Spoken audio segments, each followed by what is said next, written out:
જય શ્રી કૃષ્ણ. રાધે રાધે. મિત્રો, 35મા શ્લોકમાં ભગવાને પોતાની વિભૂતિની વાત કરતા કીધું કે બૃહદ સામ તથા સામ નામ. ગાઈ શકાય તેવી શ્રુતિઓમાં હું બૃહત્સ છું, છંદોની અંદર હું ગાયત્રી છું, અને મહિનાઓની અંદર હું માક્ષર મહિનો છું, અને ઋતુઓમાં શ્રેષ્ઠ એવી વસંત હું છું. વસંત ઋતુરાજ કહેવાય, ઋતુઓનો રાજા છે અને ઋતુઓની રાણી છે એ વર્ષા છે. પણ અહીંયા વસંતની ભગવાને પસંદગી કરી છે કે કુસુમાકરઃ. અને હવે 36મા શ્લોકમાં પોતાની વિભૂતિનું વર્ણન કરતા વિશિષ્ટ પ્રકારની વિભૂતિ અહીંયા એક આપેલી છે ભગવાને. ઘણા લોકોએ ઘણી બધી રીતે આ વિભૂતિઓને સમજાવવાનો પ્રયત્ન કર્યો છે, પણ હવે એ અનંત કોટીના નાયકના મનમાં ત્યારે જે તે સમયે શું હોય, અથવા તો અર્જુનને ભૂલાવા માંગતા હોય કે તું જેની વાત કરે છે એમાં ખરેખર હાર અને જીત અપાવનાર એ હું છું યાર. એનું નામ ભલે જુગાર હોય. એટલે ભગવાન અહીં 36મા શ્લોકમાં પહેલા જ કહે છે કે દ્યુતમ છલયતામ અસ્મિ, તેજઃ તેજસ્વીનામ અહમ, જયઃ અસ્મિ, વ્યવસાયઃ અસ્મિ, સત્વમ સત્વતામ અહમ. હવે છલયતામ દ્યુતમ અસ્મિ, છળ કરનારાઓમાં, છલયતામ છળ કરનારાઓમાં, દ્યુતમ અસ્મિ, જુગાર હું છું. છળ કરનારાઓમાં જુગાર હું છું, દ્યુતમ અસ્મિ, જુગાર હું છું. અને તેજઃ તેજસ્વી નામ, તેજસ્વીઓમાં તેજ હું છું. જે તેજસ્વી વ્યક્તિઓ એમનું જે તેજ છે એ હું છું. જયઃ અસ્મિ, જીતનારાઓમાં વિજય હું છું. જયઃ અસ્મિ, વિજય હું છું. જે જીતનારાઓ છે એમને, એ જેમને પ્રાપ્ત કરે છે ને એ વિજય હું છું. પછી વ્યવસાયઃ અસ્મિ, નિશ્ચય કરનારાઓમાં નિશ્ચય હું છું. વ્યવસાય અસ્મિ, નિશ્ચય કરનારાઓમાં નિશ્ચય હું છું. અને સત્વતામ અહમ સત્વ, સત્વતામ, જે સાત્વિક માણસો છે એમની સાત્વિકતાનો જે ભાવ છે ને એ હું છું. ભગવાને વાત કરી કે છળ કરનારાઓમાં જુગાર હું છું, તેજસ્વીઓનું તેજ, જીતનારાઓનો વિજય, નિશ્ચય કરનારાઓનો નિશ્ચય, અને સાત્વિક માણસોનું સાત્વિક જે છે, સાત્વિક ભાવ છે એનું સાત્વિક પણ એ હું છું.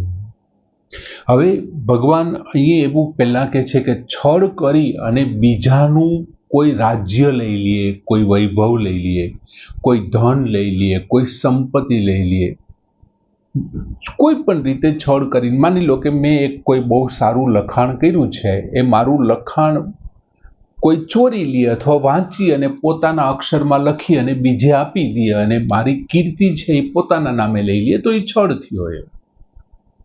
એટલે છળ કરીને બીજાનું રાજ્ય લઈ લેવું, વૈભવ લઈ લેવું, ધન લઈ લેવું, સંપત્તિ, કીર્તિ લઈ લેવું, આ વગેરેનું અપહરણ કરી લેવું, અપહરણ કરી જનારી જે વિદ્યા છે એને છળ કહેવાય.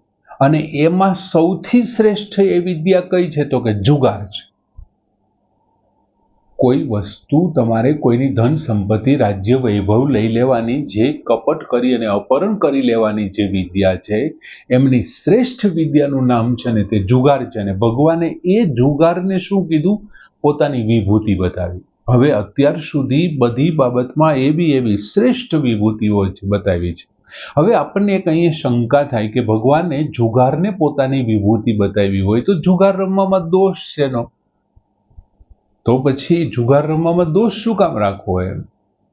હવે જુગાર રમવામાં દોષ શું કામ? ભગવાન અહીં એનું સમાધાન શું છે? ઘણા લોકો એમ કે છે કે ભાઈ ભગવાને એમની વિભૂતિ બતાવી છે તો આપણે એમનું કરવું જોઈએ.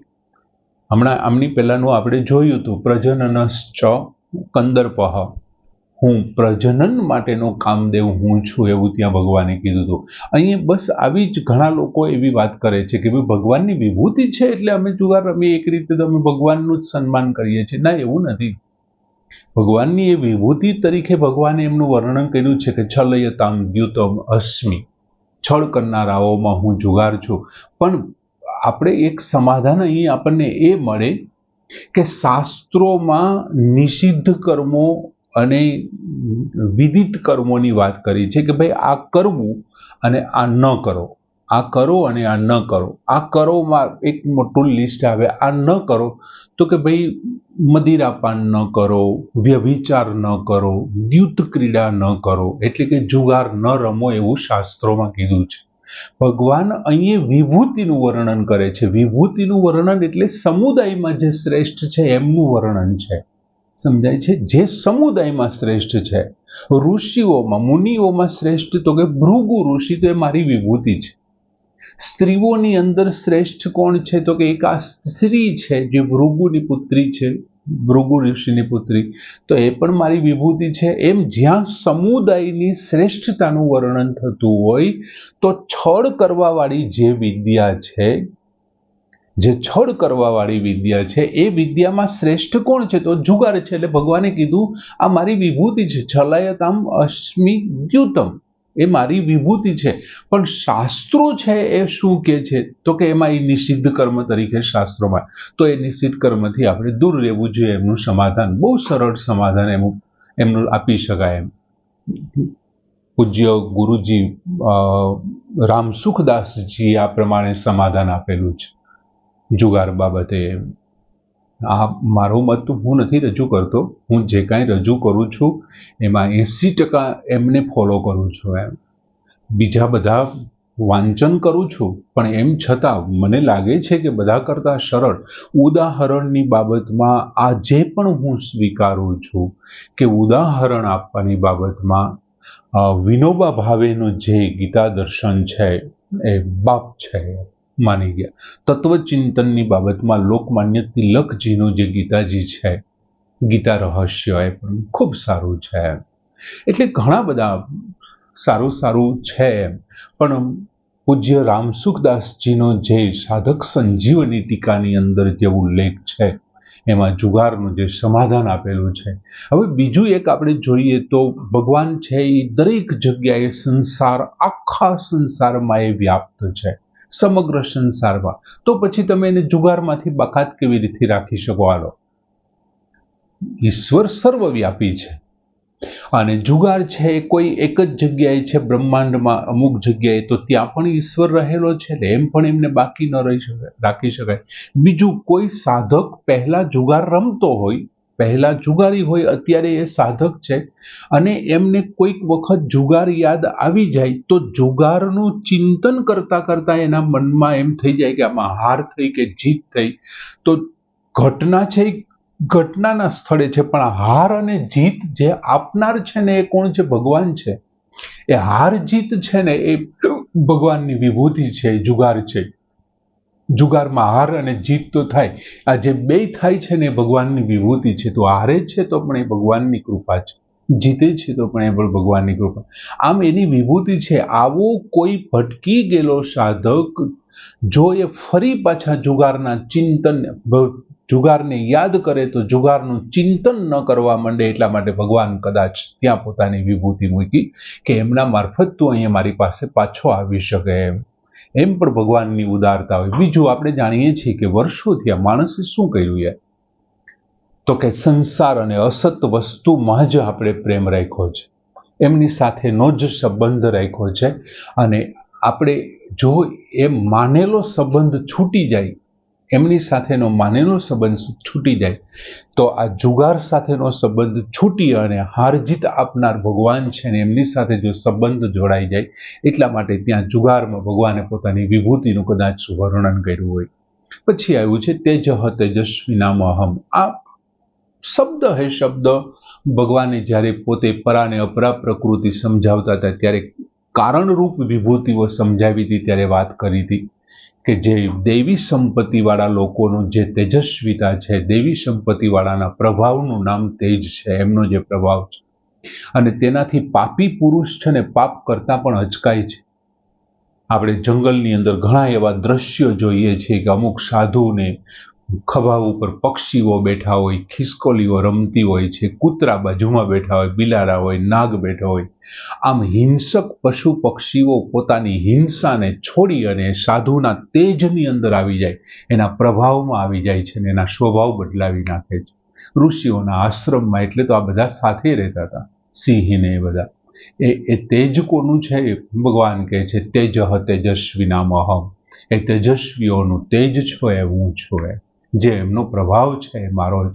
પછી ભગવાને વાત કરી જય અસ્મિ, જે જીતનારાઓ છે, જીત પ્રાપ્ત કરે, જીતનારાઓનો વિજય છે ને એ હું છું. હવે વિજય એક એવી વસ્તુ છે કે પ્રત્યેક માણસને ગમે છે, પ્રત્યેક વ્યક્તિને વિજય છે એ પ્રિય છે. આ જે વિજય છે ને એ ભગવાનની પોતાની વિશેષતા છે. અને જે કોઈ માણસ વિજય પ્રાપ્ત કરે છે ને એમનાથી શું પ્રાપ્ત થાય છે? એમને સુખ મળે છે. અને જ્યારે એમને સુખ ઘરે આવે છે ને ત્યારે મારો ઈશ્વર ઘરે આવ્યો છે, મારો ભગવાન, મારો ઠાકોર ઘરે આવ્યો છે, એવું માનીને જો એમનું સ્વીકારવામાં આવે ને તો માણસ અભિમાનમાંથી બચી જાય છે. નહીતર વિજય છે ને તમને અભિમાન તરફ દોરી જનારો છે. એટલે મારો કુદરત, મારો ઠાકર મારી ઘરે આવ્યો છે એવું માનીને એમનો સ્વીકાર કરવાનો છે. એટલા માટે ભગવાને ત્યાં પોતાની વિભૂતિ. પછી બીજી વાત કરી વ્યવસાય અસ્મિ, જે નિશ્ચય કરનારાઓ છે એમનો નિશ્ચય હું છું. હવે આપણે બીજા અધ્યાયની અંદર 41મા શ્લોકમાં જોયું હતું કે વ્યવસાયાત્મિકા બુદ્ધિ એક ઇહ કુરુ નંદન. વ્યવસાયાત્મિકા બુદ્ધિ એક ઇહ કુરુ નંદન બહુશાખા હિ અનંતા બુદ્ધય અવ્યવસાયાત્મિકા. એક નિશ્ચય જે છે, જે સાચો કર્મયોગી છે, બીજા અધ્યાયના 41મા શ્લોકમાં વ્યવસાયાત્મિકા અને અવ્યવસાય. આપણે ત્યાં ઉદાહરણ પણ આપ્યા હતા કે જે કામનાઓ છે, અપેક્ષાઓ છે, ઈચ્છાઓ છે, એવા લોકોની શું હોય છે તો કે અનંતા બહુશાખા, નોખી અને ઘણી બધી શાખાઓ વાળી એમની હોય છે. નિશ્ચયાત્મક બુદ્ધિ એમની નથી હોતી, એમની બુદ્ધિ નિશ્ચયાત્મક નથી હોતી.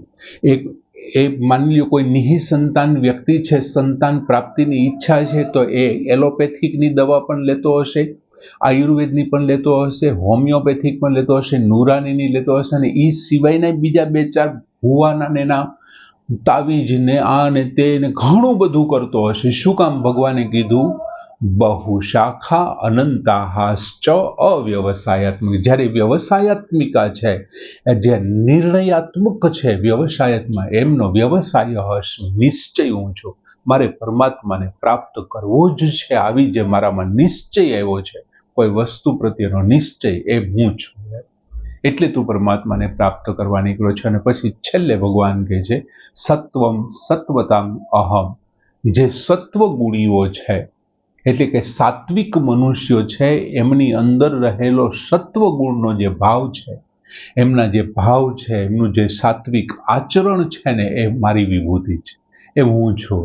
સત્વગુણ એમની અંદર જે છે, એટલે કે તમોગુણ અને રજોગુણને દબાવી અને જે સાત્વિક ગુણ વધી રહ્યો છે એમનામાં, જે સત્વગુણનો ભાવ વધે છે, એ ભગવાનની વિભૂતિ છે. માટે નોખા ભાવ તરફ દ્રષ્ટિ ન જતા સત્વગુણ વધી રહ્યો છે, સત્વગુણ તરફ દ્રષ્ટિને સ્થિર કરી અને ભગવાન એવું કહેવા માંગે છે કે કોઈ પણ રીતે તું મારા ચિંતનની અંદર મશગુલ. અર્જુને જે પ્રશ્ન કર્યો તો કેશું ભાવેશું, હે ભગવાન હું કયા ભાવમાં આપને, આ બધા એમના ભાવ રજૂ કરે છે સત્વગુણને. આમ સરસ મજાનો શ્લોક કે દ્યુતમ છલયતામ અસ્મિ તેજ તેજસ્વીનામ અહમ જય અસ્મિ વ્યવસાય અસ્મિ સત્વમ સત્વતામ અહમ. ને પૂર્ણ કરીએ. જય શ્રી કૃષ્ણ.